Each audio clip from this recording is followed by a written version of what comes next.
BOTV Go app එක දැන්ම දාගන්න.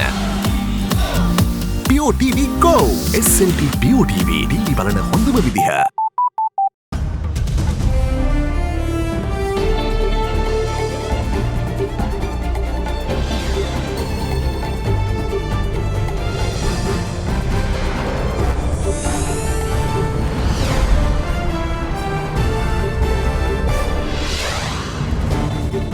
Tonight, we are one. The Cardinal stresses the value of Sri Lankan identity inherent in every religion. I think Muslim political leaders must be authentic to what their faith is teaching them. Covering all angles, security operations get air support. The Air Force will deploy its air assets, specifically its helicopters, to assist in the control of illegal assemblies and acts of violence. Work in progress. A police curfew blankets the island once more as a slew of high-profile arrests made over recent tension. A plea for calm. Opposition leader urges peace despite unnecessary fear stemming from a social media ban. All that and much more coming up on First at 9 this Tuesday, the 14th of May 2019. From AdaDerana, this is AdaDerana First at 9. AdaDerana ඇතුළත ඉදිමීම සමනය කරන අතර විනාඩි 5කින් ක්‍රියා කිරීම ආරම්භයි. AdaDerana දිවියට නව දිරයක්. AdaDerana වෙතින් එසේ කැක්කමට විශේෂඥයා AdaDerana Headfast ඉක්මනට සහනය අදම අත්විඳින්න. Live from Studio 24 in Colombo. Good evening and welcome to First at 9. I'm Dhammika Kanaka. Let's start with your local stories.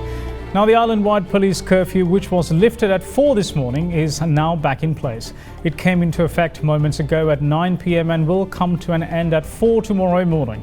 Meanwhile, the police curfew in the northwestern province was reimposed at 6 p.m. today and will last until 6 a.m. tomorrow. In addition, a police curfew also came into effect in the Gampha Police Division at 7 p.m, which will end at 6 tomorrow morning. Speaking on the security situation of the country, spokesperson of the Sri Lanka Air Force revealed that air assets will be deployed to control and prevent illegal gatherings and acts of violence. Police media spokesperson SP Ruwan Gunasekara also gave an update on the events that unfolded recently. Yesterday, a tense situation erupted, which then turned violent. This is not an ethnic or religious issue. This is something incited for narrow gains by a group of opportunists. These incidents were reported in Kurunagala, Variapola, Kuliyapitiya, Nikavaratiya, Chilau and Minuwangoda. There are also property damages. If anyone engages in such activities, the police and tri-forces will ensure they are dealt with under the powers vested with the security forces. Suspects in connection with these incidents were produced before court under legal provisions of the emergency laws, as well as International Covenant on Civil and Political Rights. They can only request bail from High Court. If convicted, they will also be subjected to a 10-year jail term. Over 60 suspects have been arrested in the northwestern province alone. They were arrested for violation of police curfew, property damage and assault. After being produced before the Hettipola Magistrates Court, 9 of the suspects were remanded until the 27th of May. Another 10 were remanded until the same day after being produced before the Kuliyapitiya Magistrates Court. When these arrested suspects request police reports in the future for various purposes, the violent activities they were arrested for will definitely be mentioned in the report. Meanwhile, 14 suspects who were arrested on charges of violent activities in Minuwangoda and nearby areas were remanded until the 29th of May after being produced before the Minuwangoda Magistrates Court. Chief incumbent of the Minuwangoda Temple, Venerable Havanathanne Sila Ratanathera, said that this is the first incident of communal violence in the area since the Sinhala and Tamil riots. The Thera went on to say that the latest incidents are incited by outsiders and not residents of Minuwangoda. Commander of the Air Force has decided that the Air Force will deploy its air assets, specifically its helicopters, day or night, to assist in the control of illegal assemblies and acts of violence. We have already taken measures to obtain aerial photographic evidence of those involved in such activities and to direct such evidence for use in prosecuting the perpetrators to the maximum extent of the law. Meanwhile, the government issued an extraordinary gazette notification proscribing 3 organizations in Sri Lanka. Accordingly, the National Tawheed Jamaat, Jamiatul Milatu Ibrahim and Vilayata Ceylani are officially banned. The President issued the relevant Gazette notification under the Public Security Ordinance. Colombo Chief Magistrate Lanka Jayaratna today meanwhile ordered the police to produce a post-mortem report mentioning the cause of death of the main suicide bomber who carried out the attack at St. Anthony's Shrine in Kochikade, Alauddin Ahmed Muat. Statements have also been recorded from his father Ahmed Lebe Alauddin, who is a resident in Matta Kulia. Alauddin had revealed that his 22-year-old son was selected for law college. He had also told in the statement that his son didn't even make telephone contact after leaving home on the 14th of April to meet with his fiancée in Saindamardu. In the meantime, the mother and 2 other relatives of the suicide bomber have testified before court, and further testimonies will be obtained on the 23rd of this month. Now, in the meantime, Operations Director of the Anti-Corruption Force, Namal Kumara, leader of Mahasohan Balakaya, Amit Veerasinghe, and director of the organisation dubbed Singhale Api, Dan Priyasad, were arrested today. Police said they were arrested for interrogation over the recent incidents of unrest. UPFA parliamentarian Dayasiri Jayasekara and operations director of the entity dubbed the Anti-Corruption Force, Namal Kumara, were seen in front of the Hettipola police station with a considerable crowd also gathered at the location.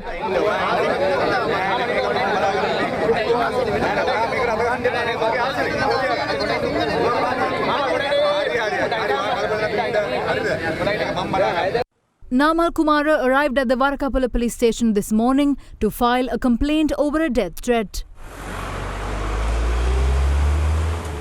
He was then arrested by police to be questioned on the recent incidents of unrest popping up in the country.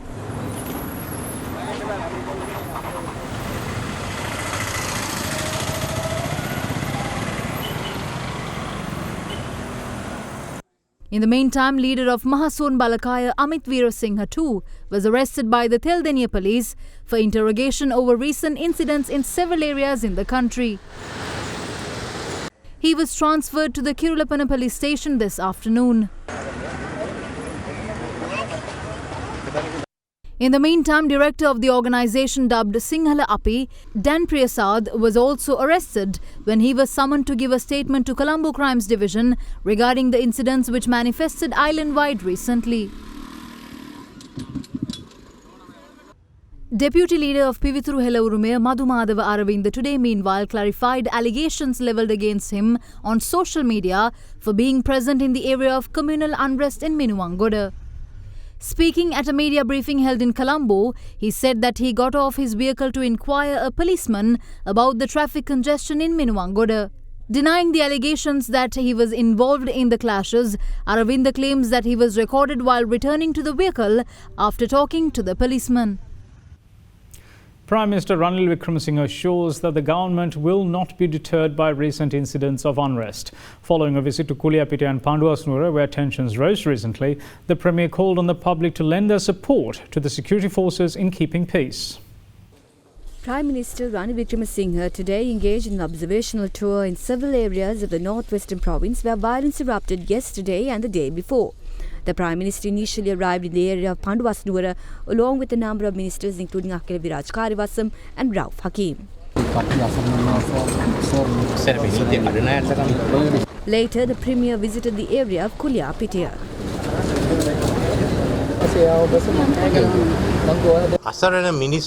We will not let anyone inconvenience innocent people and prevent the Vesak festival from going ahead. Police security will be assured for the areas required. I also request the general public to assist the Triforces and police to assure security. Politicians in the opposition created tense situations in several areas. In some areas, they gathered in front of police stations and attempted to get arrested persons released. That's why the government had to impose curfew. Some of the rumours are part of the conspiracies of such politicians. We'll work against various organised groups as a responsible government.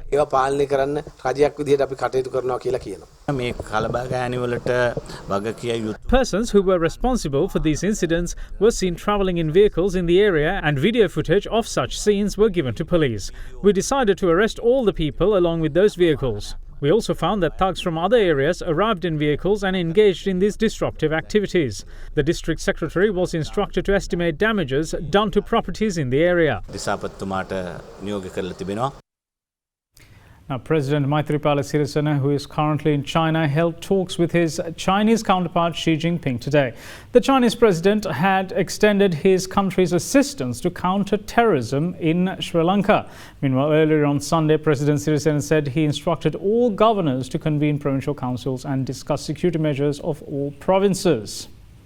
And police were invited to discuss the security status in the area. මම ආණ්ඩුකාරතුමාලට උපදෙස් දුන්නත් සියලුම පළාත් සභා කැඳවලා පළාතේ ආරක්ෂක තත්ත්වය විශේෂයෙන් සාකච්ඡා කරන්න. ඒ වගේම තමයි පළාත් පාලන ප්‍රධානීනුත් මම ඉල්ලීමක් කරන්නේ නගරාධිපතිතුමාලා ප්‍රාදේශීය සභා සභාපතිතුමාලා තමාගේ සභාවේ මන්ත්‍රී මණ්ඩලය මේ වෙනුවෙන්ම කැඳවන්න. යම් යම් දුර්වලකම් අඩුපාඩුකම් තිබෙනවා නම් පෙනෙන ප්‍රදේශයේ පොලිසියේ ප්‍රධානීන් හමුදාවේ ප්‍රධානීන් සමග මේ ගැන සාකච්ඡා කරන්න. අවශ්‍ය සහයෝගය ඉල්ලා සිටින්න.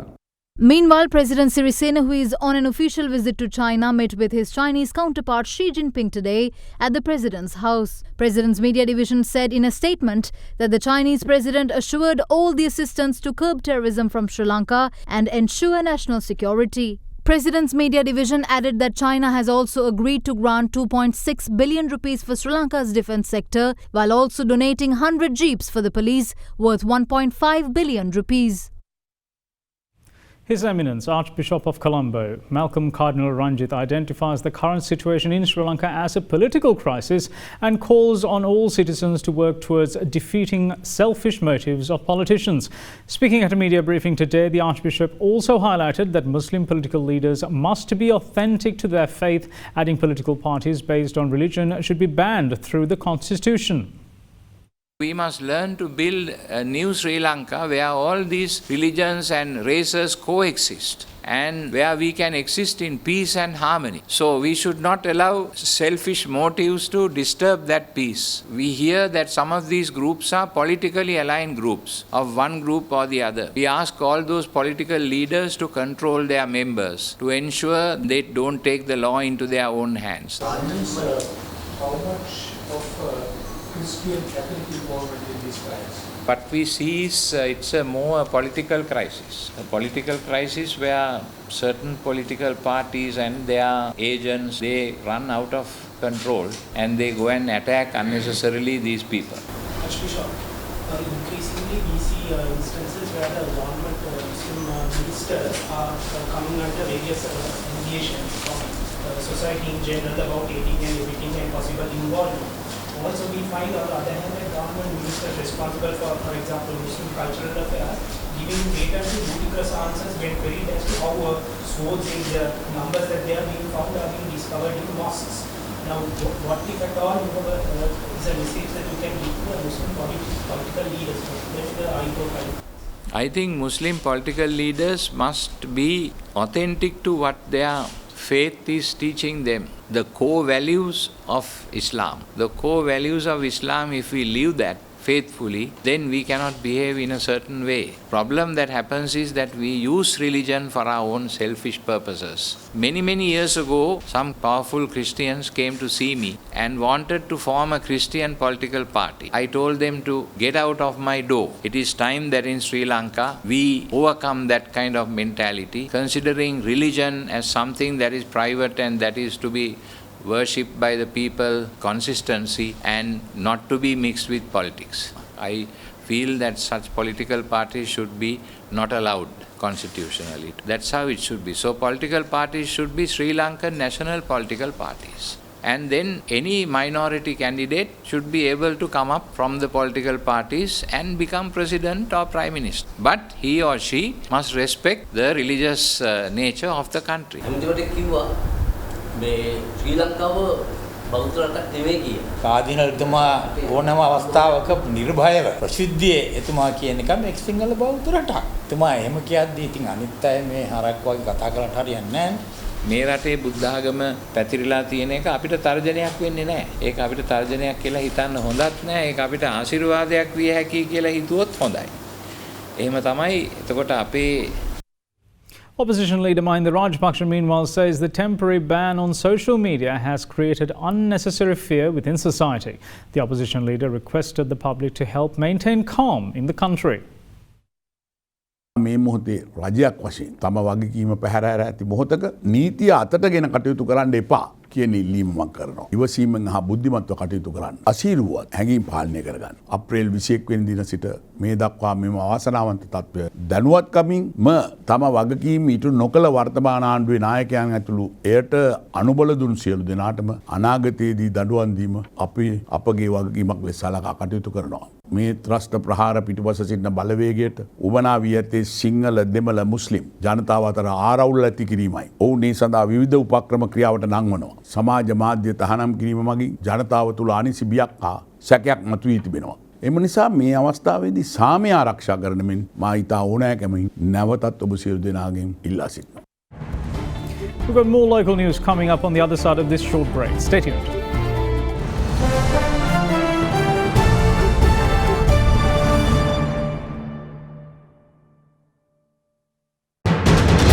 You are watching Sri Lanka's #1 news channel. This is AdaDerana 24.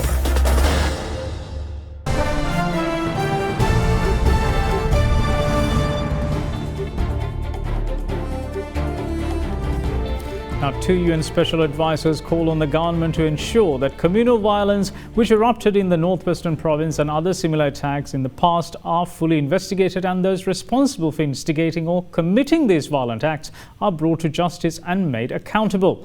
Special Advisor on the Prevention of Genocide, AdaDerana, and Special Advisor on the Responsibility to Protection, Karen Smith, released a joint statement today on attacks against religious minorities in Sri Lanka. The duo noted in their statement that all stakeholders, including all ethnic and religious groups, should work together in taking appropriate action to immediately stop the recent spate of attacks in the island. The two UN Special Advisors added that these attacks are pushing Sri Lanka backwards and the recent violence has the potential to escalate even further if not adequately dealt with. While acknowledging swift response taken by the government to protect affected communities, the UN Special Advisor stated that the government needs to give the example that it will not tolerate the spread of prejudice and hate among groups within its population. They say this needs to be done at a national and local level by putting an end to local discriminatory practices that perpetuate religious intolerance and violence.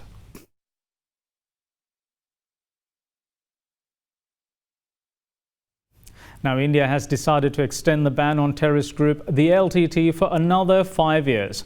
Indian media quotes the Indian Ministry of Home Affairs as saying the ban on the terror group was extended owing to its violent and disruptive activities which are prejudicial to the integrity and sovereignty of India. According to Indian media, the Ministry of Home Affairs today extended the ban on the so-called Liberation Tigers of Tamil Eelam, widely known as the LTTE, which was defeated in Sri Lanka in 2009.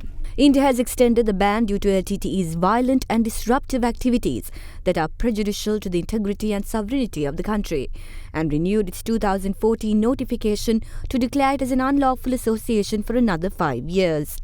The reports quote Indian Home Affairs Ministry as stating that LTTE continues to adopt a strong anti-India posture and continues to pose a grave threat to the security of Indian nationals.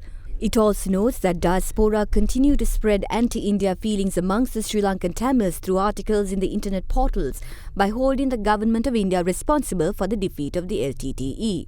It says that such propaganda through internet, which remains to continue, is likely to impact very important persons' security adversely in India. The process to bring a no-confidence motion against Minister of Industry and Commerce Rishad Badiuddin is well underway, with 26 parliamentarians having already signed the document. It is reported that parliamentarians representing the joint opposition will arrive at a decision on the motion during their parliamentary meeting tomorrow. UNP parliamentarian Venerable Athuraliya Ratanathera recently said that a no-confidence motion will be brought against Minister of Industry and Commerce Rishad Badiuddin. The Venerable Thera also informed the chief prelates of the Malvatta and Asgiriya about the motion when he called on them yesterday. Accordingly, 26 parliamentarians have signed the no-confidence motion, including several who represent the joint opposition. UPFA parliamentarian S.B. Disanayaka, who represents the SLFP group of 16, and UPFA parliamentarian Dallas Alhaperuma are among them. It is, however, reported that the joint opposition will arrive at a decision on the motion during their parliamentary meeting tomorrow.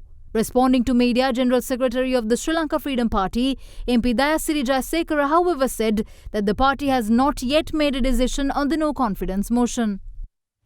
The Sri Lanka Freedom Party today handed over a set of proposals to the Sectoral Oversight Committee on National Security in order to strengthen the country's defence front. The 11-point document included criminalising the incitement of suspicion, hatred and violence among ethnic and religious communities. The SLFP also highlights that laws must be brought to control the information circulating on social media as well. අපි දැන් හෙට ඉඳලා පටන් ගන්නවා සියලු පක්ෂ නායකයින් සහ පක්ෂයේ එයාට තවත් අවශ්‍ය නම් පුද්ගලයෝ කැඳවගෙන මේ පිළිබඳව පුළුල් සාකච්ඡාවක් කරන්න. මේක ශ්‍රී ලංකා නිදහස් පක්ෂයේම ක්‍රියාත්මක කරපු දෙයක් බවට පත් කරගන්න ඕන කමක් නැහැ. පාර්ලිමේන්තුවේ 225ම එකතු වෙලා මේ ක්‍රියාත්මක කරොත් තමයි වඩාත්ම හොඳ වෙන්නේ.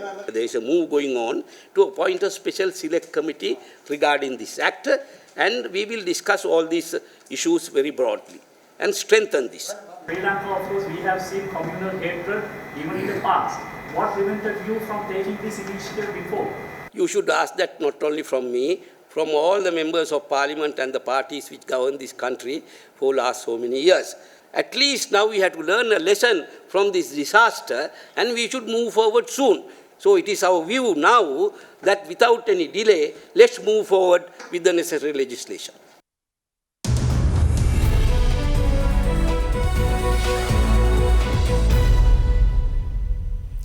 The International Monetary Fund disburses $164.1 million to the Central Bank of Sri Lanka with the completion of the 5th review of Sri Lanka's economic performance under its extended fund facility. With the latest disbursement, the IMF has released a total of $1.155 billion to Sri Lanka under its $1.5 billion facility. IMF's executive board also approved an extension of the arrangement by one additional year until June 2020 with refacing of remaining disbursements. Issuing a statement following the 5th review of Sri Lanka's economic performance under its $1.5 billion 3-year extended arrangement, the IMF said that Sri Lankan authorities were successful in bringing the arrangement back on track despite setbacks by advancing fiscal consolidation through a well-targeted 2019 budget. Deputy Managing Director and Acting Chair of the Executive Board of the IMF, Mitsuhiro Furusawa, said in a statement that sustaining policy discipline remains critical for Sri Lanka in order to strengthen resilience, given still sizable public debt and low external buffers, and support strong and inclusive growth. Under the latest disbursement, IMF approved a $164.1 million disbursement while granting waivers of non-observance of performance criteria. The facility also received an extension of 1 year until the 2nd of June next year as a policy anchor for Sri Lanka to complete the economic reform agenda. The IMF added that sustained revenue mobilization is needed to place public debt on a downward path while making space for critical public investment. The IMF also called on authorities to renew efforts to strengthen state-owned enterprise governance and transparency by advancing a restructuring plan for Sri Lankan Airlines and completing energy pricing reforms, building on important progress with the implementation of fuel pricing formula. It also said that efforts to support strong and inclusive growth should focus on several improvements, including trade liberalization. And now to bring you a market update, the all-share price index ended 1.57% weaker today at 5,223.69, its lowest close since the 30th of August in 2012. Market turnover was 574.6 million rupees, more than this year's daily average of around 557.8 million rupees. We have Dimantha Matthew from First Capital Holdings with a brief report on today's market performance.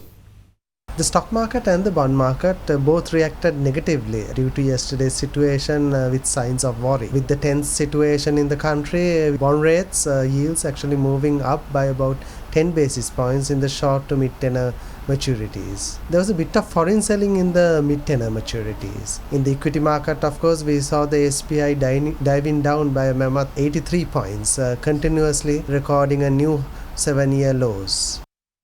Now moving on to a currency update, the Sri Lankan rupee closed week at 178 rupees and 37 cents against the US dollar on dollar demand from banks.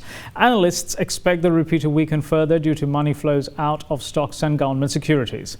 Let's now take a look at how the Sri Lankan rupee traded against other major currencies around the globe.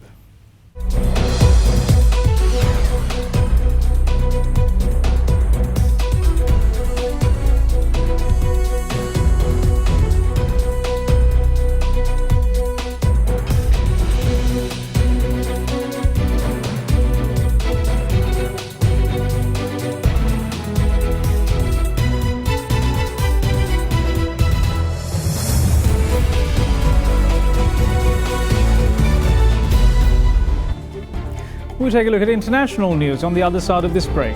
Don't go away.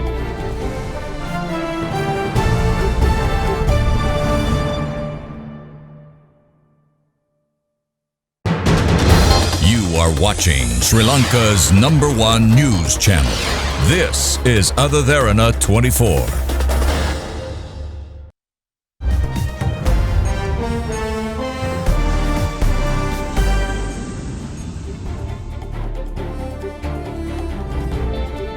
Welcome back. You're watching First at 9. Now, hackers have remotely installed surveillance software on phones and other devices using a major vulnerability in messaging app WhatsApp. WhatsApp, which is owned by Facebook, confirmed the news, saying that the attack targeted a select number of users and was orchestrated by an advanced cyber actor. A fix was rolled out on Friday. According to a report in the Financial Times, the attack was developed by Israeli security firm NSO Group.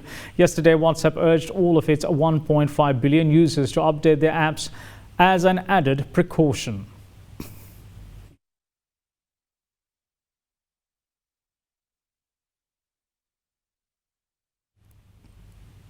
Now, North Korea has demanded the immediate return of a cargo ship seized by the US, branding the move an unlawful robbery. Last week, the US Justice Department accused Pyongyang of violating international sanctions by using the vessel for coal shipments. The ship, the Wise Honest, was first impounded in Indonesia in April last year. North Korea said its seizure violated the spirit of the 2018 summit agreement between Donald Trump and Kim Jong-un. In a statement, North Korea said that it would be the biggest miscalculation if the US believes it can control North Korea with force.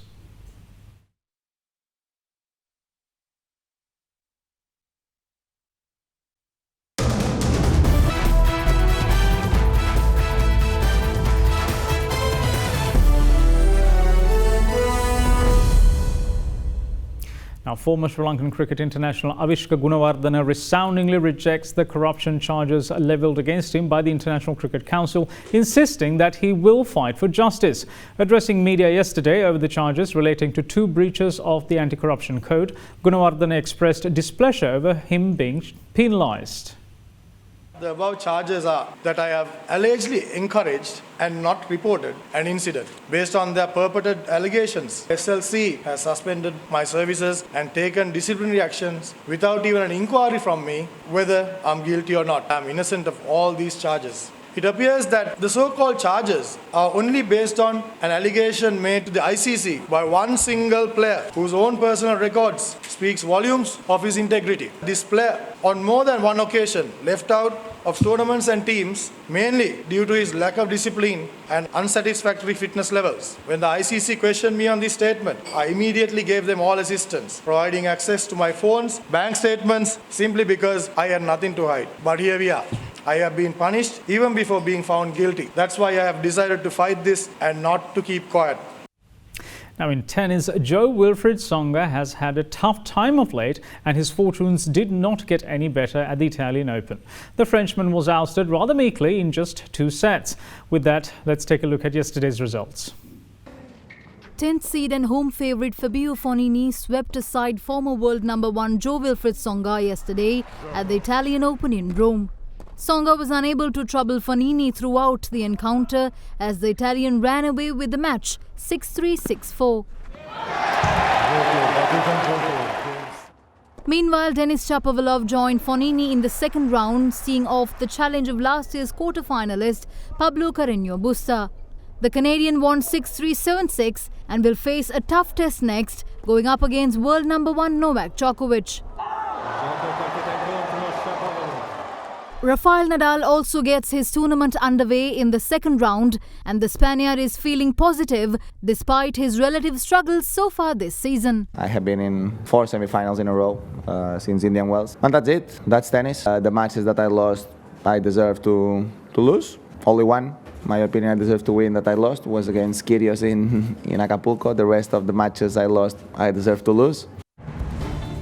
And that's it from all of us here at First at 9. Thanks for watching. Bye-bye.